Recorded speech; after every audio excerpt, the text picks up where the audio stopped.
Je m'appelle Mélodie et je suis cartomancienne et énergéticienne. Et aujourd'hui, on va voir ensemble si on peut réellement prévoir l'avenir avec les cartes.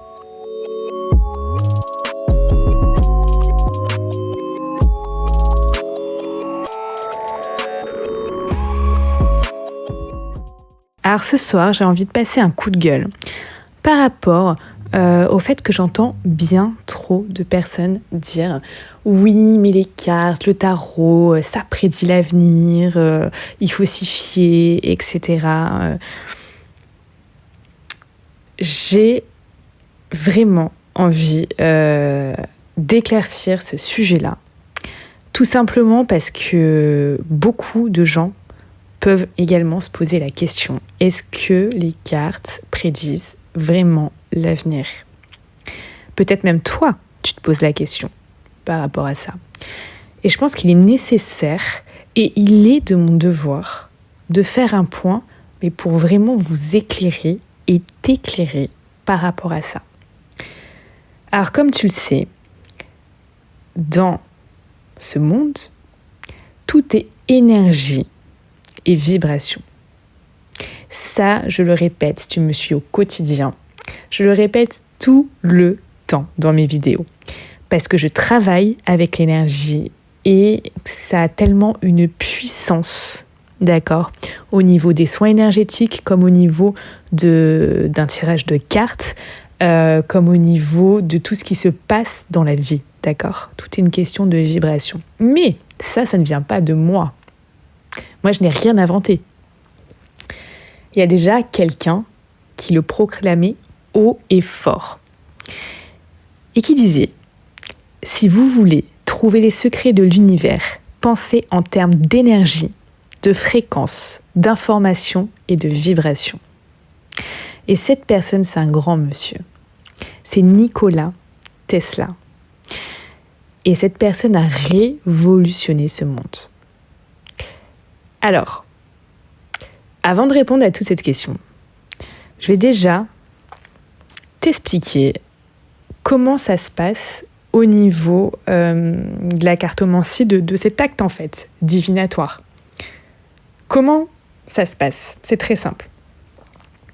Je vais poser une question et comme tout est énergie et vibration, il va y avoir ce principe où il va y avoir la résonance entre la question que je vais poser consciemment et mes mains qui vont inconsciemment choisir des cartes.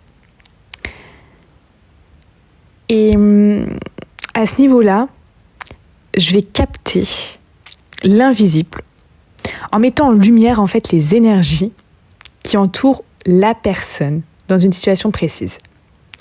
Pour te donner un exemple, c'est comme si un bateau lançait une sonde pour voir tout simplement s'il y a des récifs ou non, tu vois. Ça va être important pour ce bateau de savoir ça, savoir où il doit se diriger. Est-ce qu'il garde cette route ou est-ce qu'il change cette route? Enfin, en mer, il n'y a pas de route, mais est-ce qu'il garde ce trajet ou il change de trajet? Tu vois ce que je veux dire? C'est ce principe-là. C'est-à-dire que grâce au jeu de cartes, je vais voir en dessous, parce qu'on ne voit pas en fait à la surface et qui est tout simplement caché. Du coup, je vais voir ce qui va être caché derrière une situation. Mais dans ce cas-là, on ne va pas voir l'avenir en fait. Les cartes ne vont pas prédire le futur. D'accord ? Ça va vraiment dire par contre si une situation possible, si une situation est possible ou pas. D'accord ? Quelles sont ses probabilités, en fait, dans ce futur? Quelles sont ses probabilités, tout simplement? C'est un peu comme si on faisait une étude de marché, en fait. Les cartes, elles vont se baser sur les énergies qui entourent la personne à l'instant T. Ok ? Et c'est très simple à comprendre parce que finalement, aujourd'hui, il est ce qu'il est parce que hier, il s'est passé des choses. D'accord ? Et si ce passé, il est comme hier, demain sera comme aujourd'hui en fait.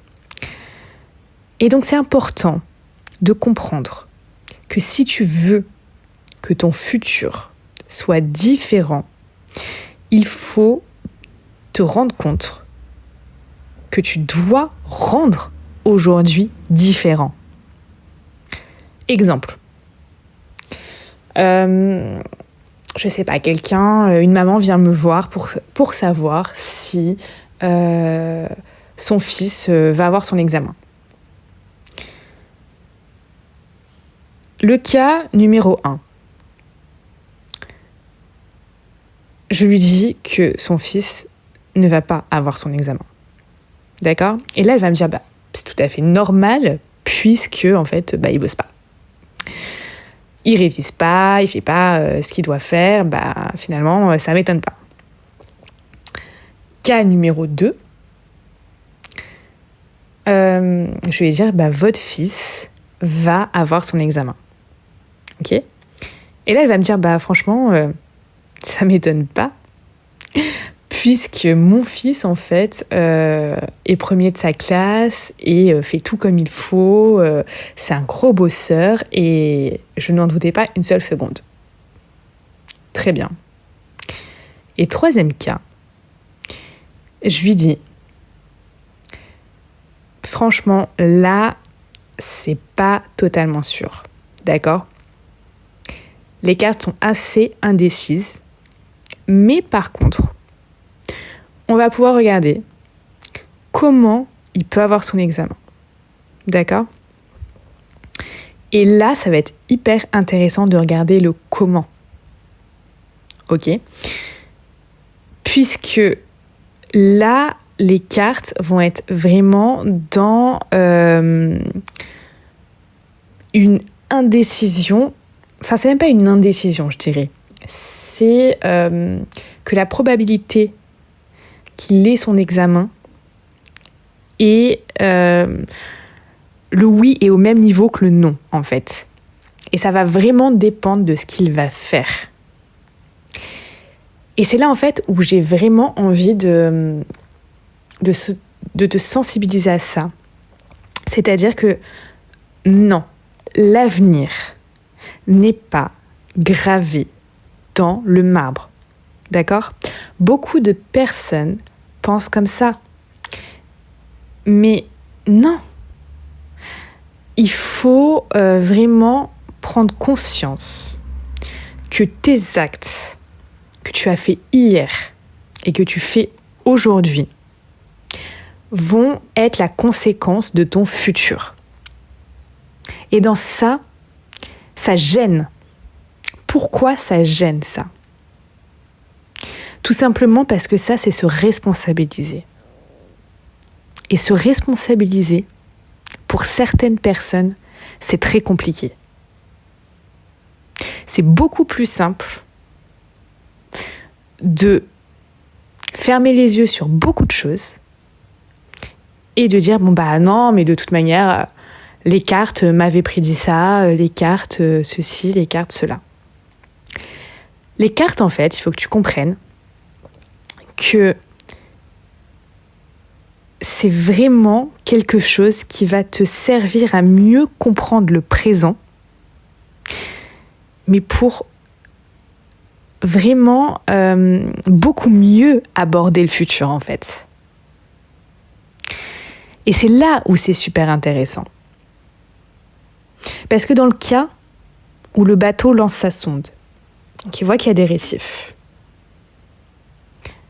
le bateau, le capitaine du bateau ne va pas avoir envie de continuer son trajet. Il va dire, je viens de regarder ce que ça donne, et là, si je continue, on va tout droit vers ça. Et du coup, on va tout droit vers la catastrophe. Du coup, là, il va pouvoir rectifier dans le présent pour modifier son futur. Et c'est en ça que c'est super intéressant. C'est-à-dire que là, le risque, on l'a vu. Et grâce aux cartes, ça va lui donner la possibilité de reconsidérer sa trajectoire afin d'éviter ça. Et c'est ça la puissance des cartes. C'est ça la puissance de tout cet acte divinatoire. Et c'est très important de voir ça. Parce qu'il ne faut jamais, jamais, jamais oublier qu'on a également son libre arbitre. D'accord ? Et en fait, si on est honnête avec soi-même et qu'on se dit « Ok, j'ai une responsabilité par rapport au futur que je vais m'offrir. » Parce que tout simplement, ça va jouer. Mon présent et mon passé, ce que j'ai fait jusqu'à présent, va forcément influencer mon futur. Et ça, c'est quelque chose qu'il ne faut pas négliger. D'accord ? Donc, si on est vraiment OK avec ça, et qu'on se dit, ben oui, j'ai une part de responsabilité, puisque tout ce que j'ai fait jusqu'à présent peut influencer mon futur. Et j'ai aussi mon libre arbitre. C'est-à-dire que si je te dis qu'il va y avoir des récifs à ce capitaine, tu vois, si je dis au capitaine qu'il va y avoir des récifs, et qu'il dit, bah ouais, ok, mais moi je continue. C'est de son libre arbitre, ça. Et s'il continue, bah il lui arrivera, ici en l'occurrence, des soucis. Mais il y a également ça à prendre en compte. Et c'est super important. Alors oui, l'avenir n'est pas gravé dans la pierre, ou dans le marbre, ou dans tout ce que tu veux, d'accord ? Mais effectivement, il y a des choses sur lesquelles tu n'as pas d'emprise. Et ça, c'est important aussi de différencier ces deux choses.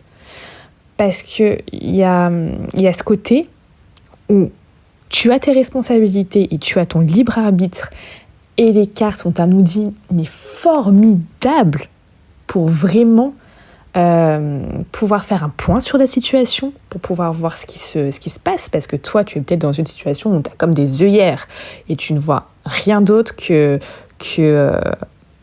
un angle de cette situation. Mais tu vois peut-être pas tous les angles et tout ce qui se trame.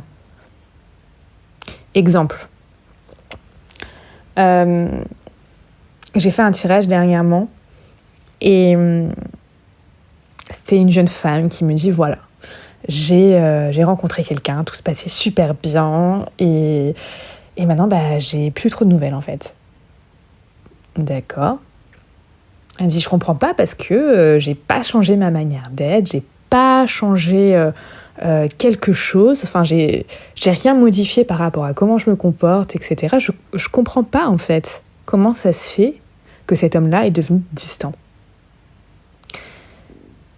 Et grâce aux cartes, grâce juste au fait de faire le point sur la situation et ce qui se passe en ce moment, j'ai pu mettre en évidence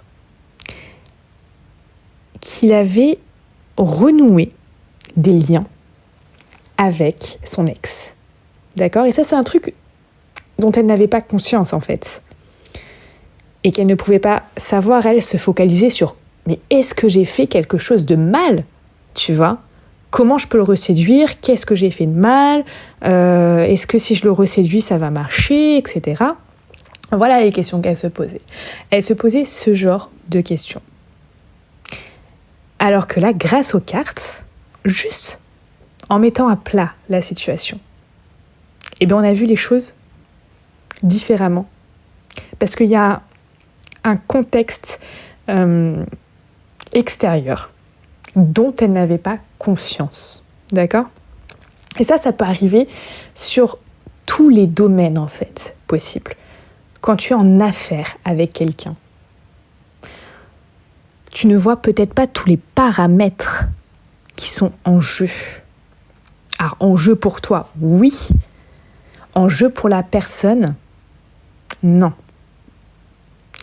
Et c'est là où il est intéressant, vraiment d'arriver à prendre de la hauteur sur les choses et de dire, ah ok, il y a ce paramètre et peut-être ce paramètre aussi dont je n'avais pas conscience, dont je ne savais pas en fait, ou la personne ne l'a pas évoqué. Et du coup, ça peut modifier une situation. La personne est sûre de faire affaire avec elle, mais en fait, tac, il y a ça. Et là, il est encore temps, peut-être, de modifier ça afin d'avoir le futur que tu souhaites.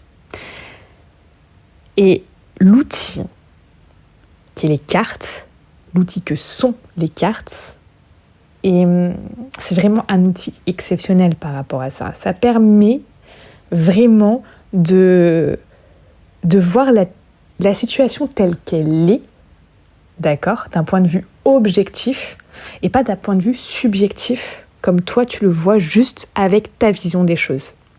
Parce que ta vision des choses est juste ta vérité. Et ta vérité n'est peut-être pas la vérité réelle en fait. Tu vois ce que je veux dire ? La vérité de tout le monde. Et ça, c'est très important. Alors oui, c'est un magnifique outil par rapport à ça, parce que c'est un outil aussi de connaissance. Ça veut dire que si un jour, tu te dis, ok, alors en quoi je peux améliorer cette situation ? Comment je peux faire ci ? Comment je peux faire ça ? Ça, c'est hyper intéressant. Et ça en devient du développement personnel. Et c'est génial parce que là, tu peux travailler sur toi et mais sur tes actions réelles et concrètes, tu vois, pour avoir un impact dans le futur. Si jamais aussi tu te poses la question en te disant, ok, il y a beaucoup de personnes qui, surtout en ce moment, se posent la question du style... qu'est-ce que je devrais faire de ma vie ? Quelle est ma mission de vie ? En quoi je suis bon finalement ? En quoi je peux apporter quelque chose aux gens ? D'accord ? Là, cette question est aussi super intéressante, puisqu'avec les cartes, moi j'ai beaucoup de jeux de cartes qui m'apportent beaucoup de précision.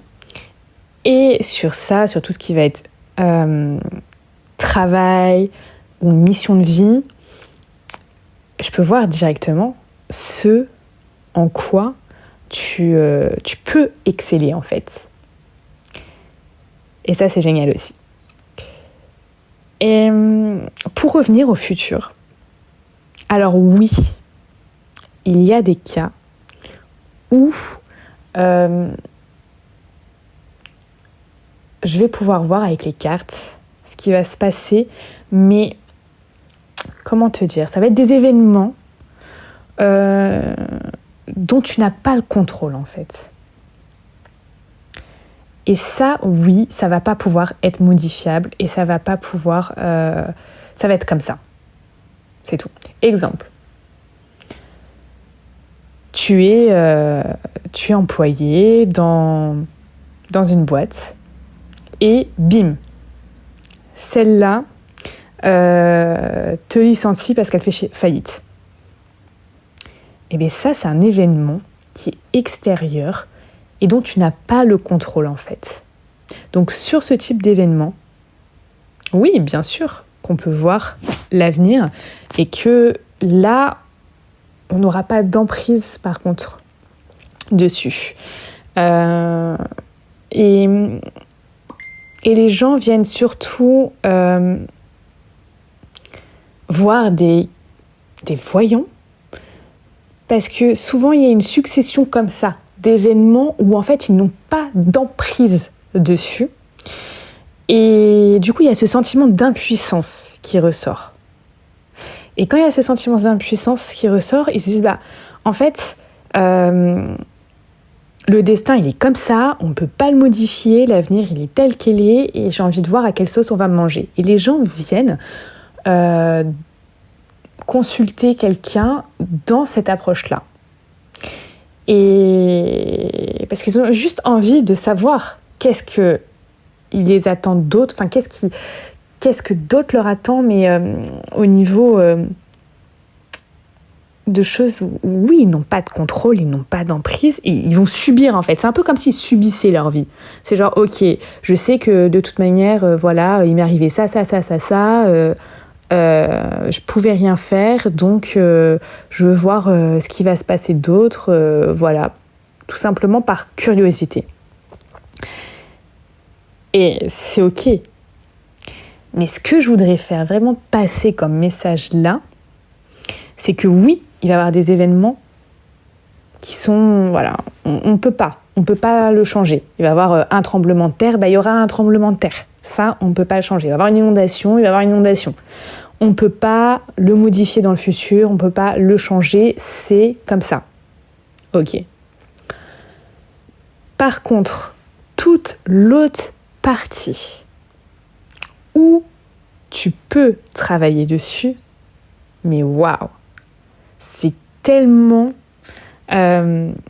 génial et c'est tellement extraordinaire d'avoir un outil aussi incroyable pour ça en fait.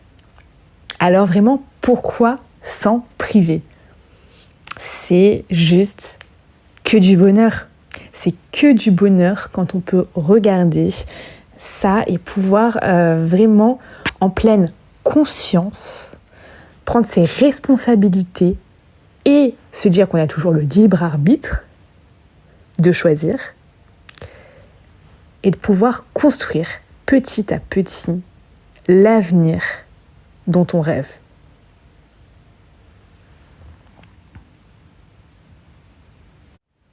Et ce que je voudrais que tu comprennes aujourd'hui, c'est que les cartes sont réellement un outil puissant. Et que dans la plupart des cas, on va regarder, on va mettre en lumière l'hypothèse la plus plausible, mais pas un destin irrévocable.